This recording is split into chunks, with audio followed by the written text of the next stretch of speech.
Hello, hello, welcome back to Scholastically Natalie, where we talk about books, writing, reading, D&D, and sometimes other things. Wow, I've made coffee, and now I feel alive, whereas before I was falling asleep on my couch. Uh, let's hope this lasts for me. This is probably going to be a little bit of a shorter video than usual. Much all of you, I can tell, are just releasing happy sighs because my videos are always 20 to an hour long. But I do want to leave and go to my parents' house to spend a bit of the weekend with them. And in order to do that and not feel like I'm going to fall asleep on the drive over, I have to leave almost exactly as soon as I get off of work. And because I was an idiot yesterday and just really couldn't vibe with making a video because I was so tired, I don't know why I didn't make coffee then. I didn't make one yesterday, so I'm making one now before I leave. So I hope you can put up with this wackadoodly mess. So this one I kind of want to discuss some poems I wrote recently, maybe improve them, or at least show you parts where I think they need improvement and get suggestions. So I've been in a weird kind of fugue state where I'm just kind of floating through life like it's a dream because working from home plus being a hermit means that I lose track of time real easily. Like yesterday, I thought yesterday was Wednesday the entire day until it was 2 in the morning. And then I was like, oh crap, it's actually Thursday.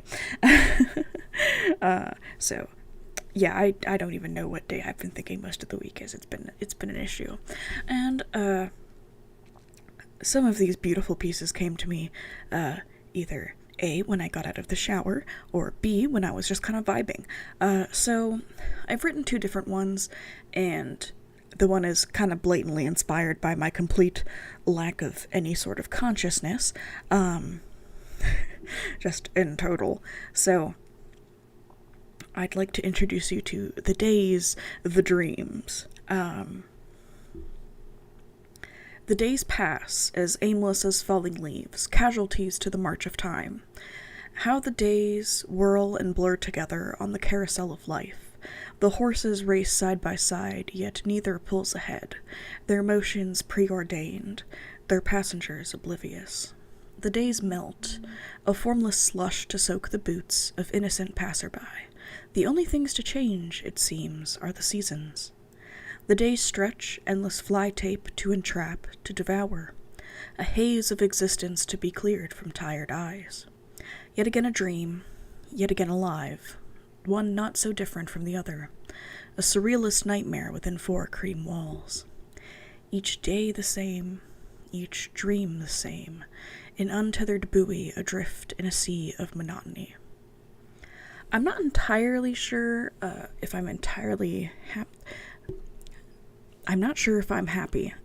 Mostly with this section, I don't know how I feel about the phrase a surrealist nightmare. I think I might want to change it to a muddled existence within four cream walls. I think that would be better. Right? I haven't used existence much in this poem. It's the next poem we gotta think about existence with. So I'm mostly satisfied with this poem, I'm gonna be honest. There's not a lot I have to complain about it. I was trying to capture my feelings of just complete dreamlike apathy. So I hope I kind of got that across, but I literally just used existence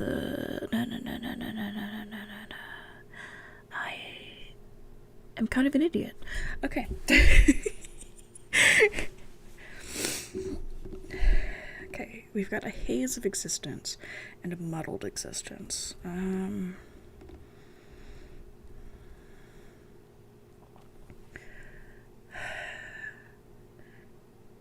gonna have to thesaurus. I don't like using thesauruses, really, for more words, but I need another word for existence that vibes with me.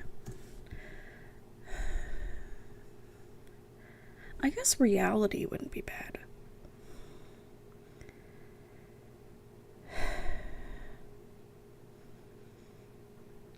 Reality or perseverance? Let's think about it. One not so different from the other. A muddled reality within four cream walls. Oh, yeah, that's it. A muddled reality. I just need something other than existence because I really latch onto words sometimes, and it's an issue. So, let me know if you like a muddled reality or if you would prefer a surrealist nightmare. I don't know. I kind of like the concept of the continuation of like feeling like you're in a dream being a nightmare, even though there's nothing bad happening. And like the implication that monotony is also a nightmare. But I really don't. I guess I could alternatively do a muddled nightmare instead of surrealist, because I feel like surrealist nightmare might just be too meta for me in this poem. Anyways, so that is my one poem that I wrote this past week. I don't know how I got into such a poetic headspace this week, but I guess that's what happens when you're just feeling weird. Mostly sleep deprived. I haven't named this one, so if you have any suggestions for names, let me know, please. This one is a poem about existence that I low-key blame on Wendigoon because after hearing him talk about why he's so terrified of water, and after reading Where Hope Comes From about space and us tiny little specks in that existence, this is what this turned into.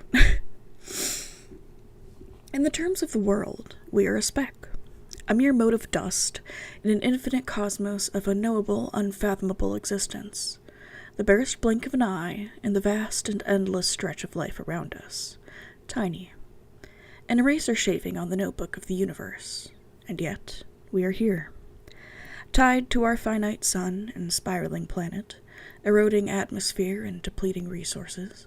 We are here on our floating rock, one of an immeasurable amount lost out amongst the void, an impossibility that we even exist, a chance that was almost inevitable. After all, 1 in a million still has to happen. We are brief, fleeting dots of light amongst the darkness, tiny, flickering candles in a hurricane, marking that we are here, that we exist, against all odds, all the numbers and infinite infinities, the empty rocks, the two cold suns just 1 degree off, and for that, we are priceless. A chance, an intention, either way, we are here. Impossible little candles made of stardust and matter from every corner of existence that has come together for us. And I don't know, that was just kind of my vibes I was feeling. I do like a kind of giant life examination, like on the strange way we exist and how kind of everything feels pointless and too large for an individual human. When I write about that, I do want to have most endings to those poems be slightly hopeful, because, shockingly enough, I want to be hopeful. Depression makes that hard, but it doesn't mean you shouldn't try to be. And so that's why, when I think about it, even if us being in existence is an accident, or if it was intentional, I want to be happy that I exist. Sometimes that's not the case, but I like to remind myself of that, and I thought this poem did a pretty good job of it. I honestly don't have much I want to change here. I'm a little unsure about the formatting. I really am kind of just reverting to early poem me, which was just like this. And I'm not sure about the capitalization, and I was vibing, but I don't know if the vibing was correct. So if you have any opinions, anything you'd like to see changed, anything edited, please, suggestions, I would love them. Also suggestions for a title, because I don't know what to call it. Because I just want to call it specks or dots or something like that, because that's not the feel of the poem. Maybe it should be something like infinity or something like that, but I'm not sure. I have a hard time titling things. I am a mess, as always. Anyways, now that I'm probably have just used up all of my energy from my caffeine intake, and I will now fall asleep on my drive home, I would love to hear about your thoughts about the poems, or your own poems, or your writing process, or even just your week. If you've written any poems recently and you'd like to share them, that would be really cool. Whether it be in my comments, or to my Twitter, or to my Instagram, or to any other thingamabobs that exist out there in the universe. I will admit I don't often write poetry. I tend not to write good poetry unless I get in the headspace, in the mood, and the correct vibe for it. And it's always a lot easier to critique poetry, I think, than to write it, in my personal opinion, because it's really easy to look at like word choices and how they don't evoke quite the right feeling for you, versus finding the right word choice, which is always incredibly difficult for me.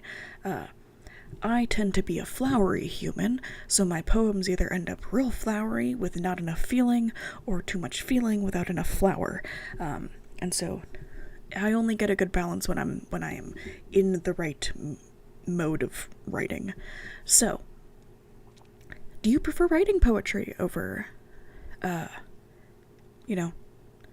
prose, or do you enjoy reading poetry more than books? Do you enjoy reading books more than poetry? I know a lot of people that I know at least prefer writing and reading books over poetry, because they find poetry hard to picture.